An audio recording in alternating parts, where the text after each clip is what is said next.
Welcome friends, this is M D Wasim. Welcome to my channel Wasim academy. Friend, आज हम लोग देखेंगे सी टेट और स्टेट टेट के कुछ इम्पोर्टेंट क्वेश्चंस जो कि सब्जेक्ट रिलेटेड है साइकोलॉजी।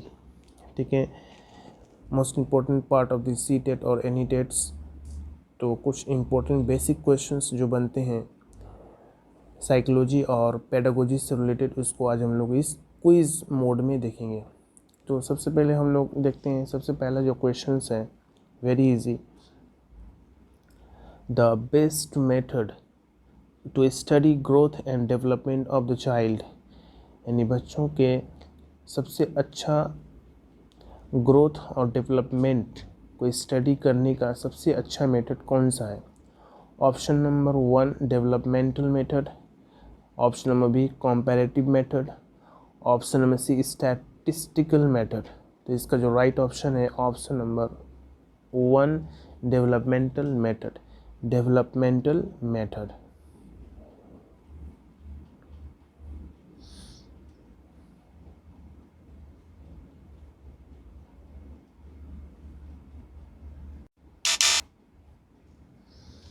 नेक्स्ट,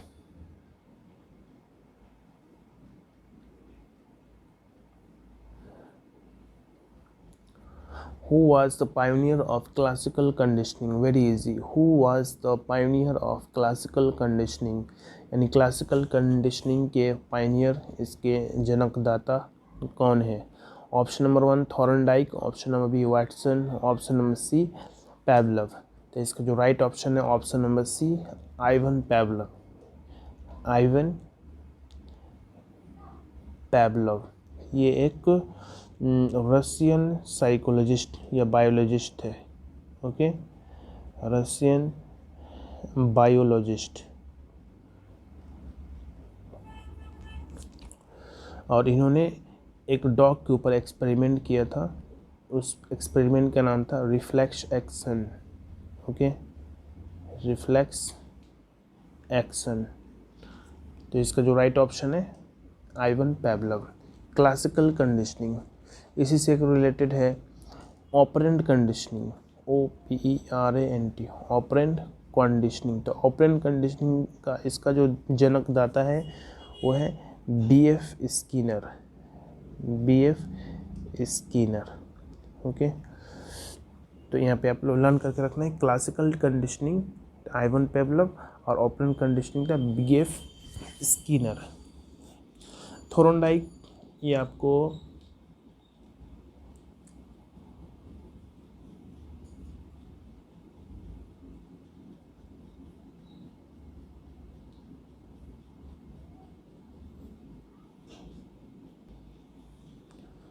थॉर्नडाइक ये जो है आपको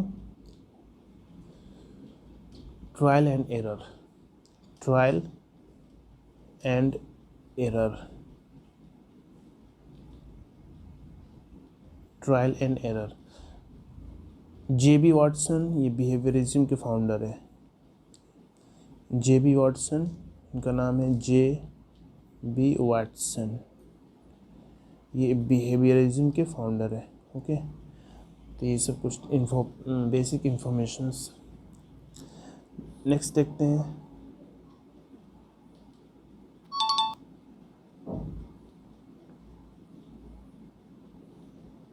क्वेश्चन है smallest unit of meaning in a language. Smallest unit meaning of a language, यानी लैंग्वेज के सबसे स्मॉलेस्ट मीनिंग, सबसे यूनिट क्या है कोई भी लैंग्वेज की मीनिंग का, सबसे स्मॉलेस्ट यूनिट क्या है कोई भी लैंग्वेज के मीनिंग का? Option number 1 pragmatics, option number B morpheme, option number C syntax. तो इसका जो राइट ऑप्शन है option number B morpheme. Next questions, which is not a factor of motivations? इसमें से कौन एक मोटिवेशंस का फैक्टर नहीं है? Option number 1 price, option number B incentive, option number C practice. तो इसका जो राइट ऑप्शन है option number 1। Okay, price. Next questions,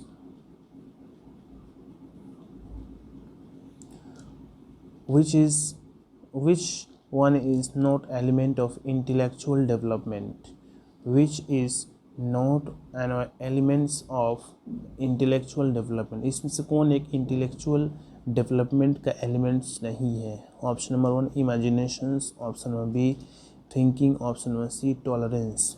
तो इसका जो राइट ऑप्शन है ऑप्शन नंबर सी टॉलरेंस, यानी बर्दाश्त। इमेजिनेशंस दिमाग से रिलेटेड है, थिंकिंग दिमाग से रिलेटेड है, बट टॉलरेंस बर्दाश्त ये दिमाग से रिलेटेड नहीं है। इसका तो जो राइट ऑप्शन होगा option number C tolerance. Next question, single factor theory in of intelligence was given by, I repeat, single factor theory of intelligence, यानी इंटेलिजेंस का जो सिंगल फैक्टर थ्योरी था इसका ये किसने दिया था? Option number 1 Alfred Binet, option number B Thorndike, option number C Freeman. तो इसका जो राइट ऑप्शन होगा option number A Alfred Binet. Next questions, who is regarded as the first teacher of a child, who is regarded as the first teacher of a child, child का सबसे पहला teacher कौन है? Option number 1 mother, option number B headmaster, option number C tutor. तो इसका जो right option है option number 1 mother. किसी भी चाइल्ड का जो सबसे पहला जो टीचर है उसकी माँ है। नेक्स्ट क्वेश्चंस,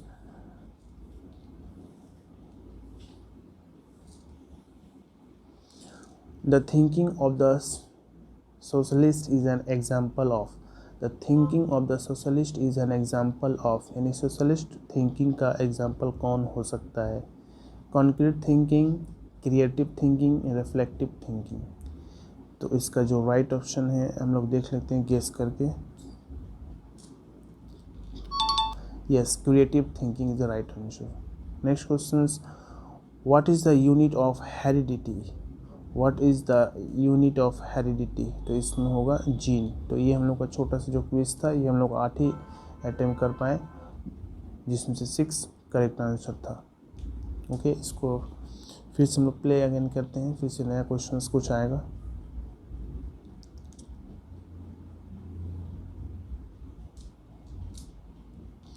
क्वेश्चन से the psychological factor helpful for the learning is, the psychological factor helpful for the learning is, यानी साइकोलॉजिकल फैक्टर वो फैक्टर एजेजा क्या है जो लर्निंग में हेल्पफुल करते हैं? फैमिली, क्लासरूम क्लाइमेट और skill.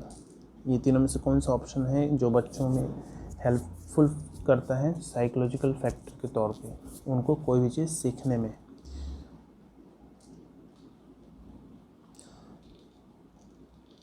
Classroom climate, yes, classroom climate is right answer. Next questions, sign of creative child is his or her, यानी कोई भी क्रिएटिव चाइल्ड क्रिएटिव बच्चा का साइन क्या है? Option number 1 good memory, option number B creativity, option number C intelligence. तो इसका जो right option option number B creativity. Next questions, teaching learning process fundamentally completed in teaching learning process fundamentally कहाँ complete होता है? Option number 1 society में, option number B school में, option number C इस classroom में। तो इसका जो राइट ऑप्शन है option number C classroom. Next, the word adolescence means, question है the word adolescence mean to think, to create, to grow. इसका जो राइट ऑप्शन है option number C to grow, यानी बढ़ना।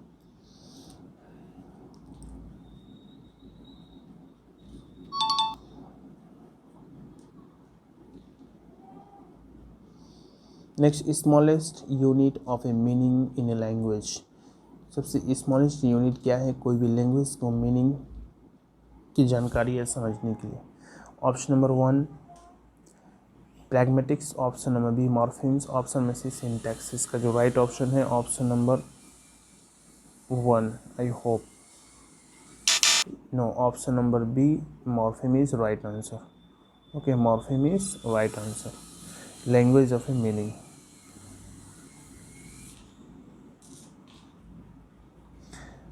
Next question is language of the word is not necessary for. Language of the word is not necessary for. Option number 1 conceptual thinking, option number B imaginative thinking, option number C associative thinking. इसका जो right option option number C associative thinking, sorry imaginative thinking. The language of the word is not necessary for imaginative thinking होगा।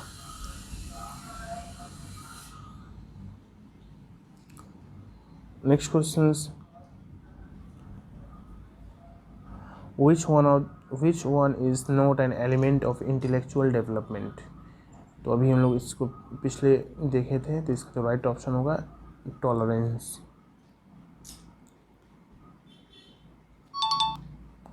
Next psychological growth.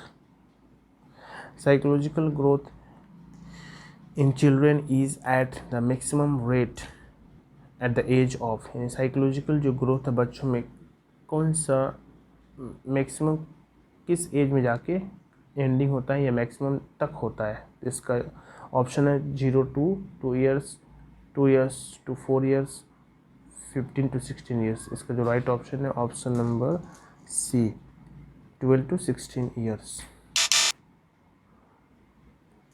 Oh sorry, 0 to 2 years। Next single factor theory. Single factor theory of intelligence was given by Alfred Binet, Thorndike या Freeman. इसका जो right option है Alfred beneath.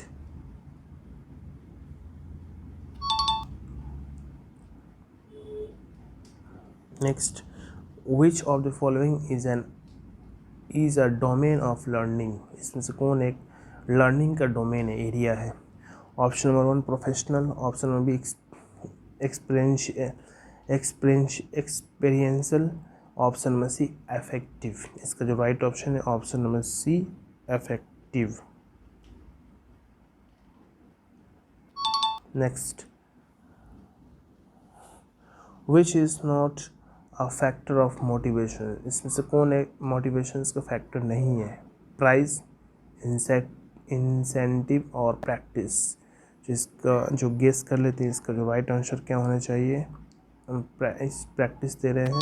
Yes, practice is not as part of motivations. Next one is the thinking of socialist is an example for.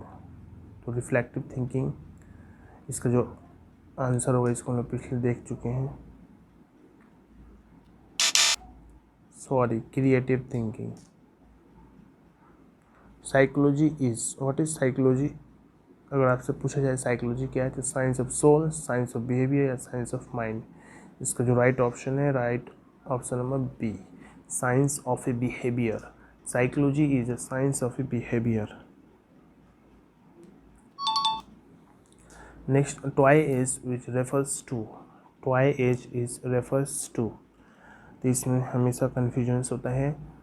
इसका option देख लेते हैं, early childhood, babyhood और adulthood. तो चाइल्डहुड और बेबीहुड में कन्फ्यूजन रहता है, इसको हम लोग गेस करके देख लेते हैं। बेबीहुड हम दे रहे हैं, तो early childhood. Okay, toy age is refers to the early childhood.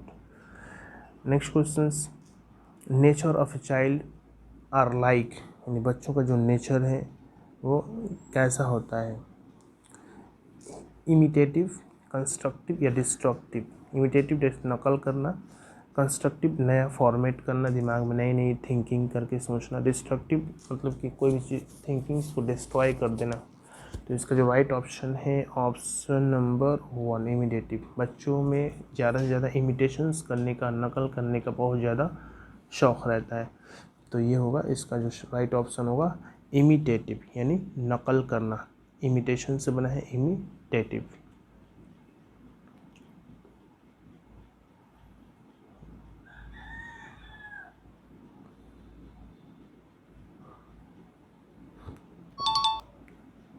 Yes, तो ये भी हम लोग दूसरा जो टेस्ट दिए, इस टेस्ट में कुछ ये टोटल टाइम 15 मिनट्स, 2 टेस्ट दिए हैं लोग, जिससे करेक्ट आंसर 10, रॉन्ग 5 और टेस्ट रिपोर्ट इज 67%। तो इसको फिर हम लोग नेक्स्ट वीडियो में इसको रिवीजन करेंगे। इसमें जो इम्पोर्टेंट क्वेश्चन था, आप होप आप लोग को जो बेसिक क्वेश्चन साइकोलॉजी से रिलेटेड आप लोग को प्रॉब्लम सॉल्व होगा। तो आप लोग इस वीडियो को बार बार रिवाइंड करके देखें और किसी भी किस्म का दिक्कत हो तो व्हाट्सअप करें। तो आज के लिए बस इतना ही, मिलते हैं नेक्स्ट वीडियो में। Thank you friends, thanks.